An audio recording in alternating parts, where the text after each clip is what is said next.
घरात जर नेहमी कोणी ना कोणी आजारी राहत असेल, एक व्यक्ती आजारातून उठला की दुसरा व्यक्ती आजारी पडत असेल, घरातील जास्तीत जास्त पैसा दवाखान्यातच खर्च होत असेल, औषधे जर काही केल्या आपला पिच्छा सोडत नसतील, तर आपल्या घरातच या सर्वांचे मूळ असते. आपल्या काही चुकीच्या सवयी किंवा आपल्या घरातील काही वास्तुदोष यामागे असू शकतात. चला तर जाणून घेऊयात, घरात सततचे आजारपण असेल तर त्याची काय काय कारणे असू शकतात ते. घरातील सदस्य नेहमी वरचेवर आजारी पडत असतील तर आपल्या झोपण्याच्या पद्धतीत बदल करा. आपण कोणत्या दिशेला पाय करून झोपतो यावर आपले स्वास्थ्य अवलंबून असते. झोपताना घरातील प्रत्येक सदस्याचे डोके हे दक्षिण दिशेकडे आणि पाय हे उत्तर दिशेकडेच असावेत. यामुळे आपल्याला शांत झोप लागते आणि आजारपणांपासूनही आपण दूर राहतो. आपल्या घराच्या अगदी समोर एखादे मोठे झाड किंवा एखादा खांब असेल तर तो काढून टाकावा. हा खूप मोठा वास्तुदोष मानला जातो आणि जर तो खांब किंवा झाड काढणे शक्य नसेल तर आपल्या मुख्य दारावर दररोज हळद किंवा कुंकवाने दाराच्या दोन्ही बाजूंना स्वस्तिक बनवावे. यामुळे या वास्तुदोषाचा प्रभाव थोडासा कमी होतो. आपल्या घराच्या मुख्य दारासमोर एखादा खड्डा असेल तर तो लगेचच भरून टाकावा. या वास्तुदोषामुळे आपल्या घरातील सदस्यांच्या शारीरिक आणि मानसिक स्वास्थ्यावर वाईट परिणाम होऊन ते प्रभावित होऊ शकतात. तसेच घराच्या मुख्य दारासमोर कधीही केर कचरा जमा होऊ देऊ नये. घरात आणि बाहेर नेहमी स्वच्छताच ठेवावी. बेडरूम मध्ये चुकूनही कोणत्याही देवी देवतांचे फोटो किंवा मूर्ती ठेवू नये. जर ठेवलेले असेल तर ते लगेचच काढून दुसरीकडे लावावेत. बेडरूम मध्ये देवघरही असू नये. वास्तुशास्त्रानुसार या दोषामुळे घरातील सदस्य नेहमी आजारी पडत राहतात आणि त्यातून बाहेरही पडत नाहीत.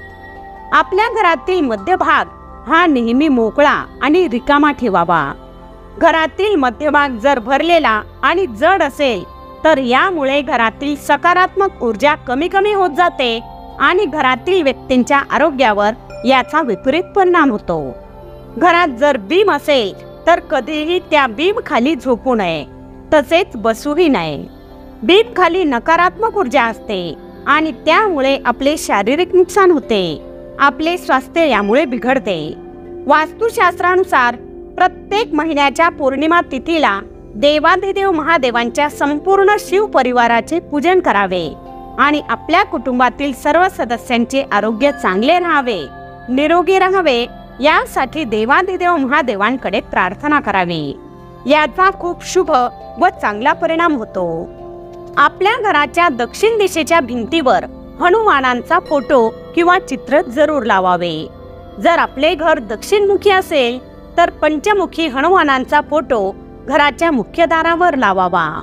आपल्या घरात कोणतीही अनावश्यक औषधे व गोळ्या ठेवू नयेत. ज्या औषधांची आवश्यकता आहे तीच औषधे घरात ठेवावीत. जर बिनकामाची, डेट एक्सपायर झालेली, न लागणारी अशी कोणतीही घरात ठेवलेली औषधे असतील तर हे एक दोषाचे कारण बनते आणि यामुळेही आपल्या आरोग्यावर याचा विपरीत परिणाम पडतो. तसेच घरात ठेवलेली औषधे नेहमी पॅक डब्यात ठेवून तो डबा व्यवस्थित ठिकाणी ठेवून द्यावा. घरात इतरस्त कुठेही औषधे आणि गोळ्या ठेवू नयेत. किचन मध्येही औषधे गोळ्या कधीही ठेवू नयेत. जर आजारपणामुळे आपले शरीर कमजोर झाले असेल, थकवा जाणवत असेल तर संपूर्ण भडक असा लाल रंगाचा एखादा रुमाल जो ऊर्जेचे प्रतीक आहे तो नेहमी आपल्या सोबत बाळगावा. त्याबरोबरच प्रत्येक मंगळवारी व शनिवारी हनुमान चालीसाचे पठण करावे. यामुळे थकवा, नैराश्य दूर होऊन आपल्याला ऊर्जा जाणवते. आपल्या घरातील आग्नेय दिशा म्हणजेच दक्षिण पूर्व दिशा ज्या कोणात एकत्रित येतात त्या कोणात दररोज एक लाल रंगाची मेणबत्ती लावावी.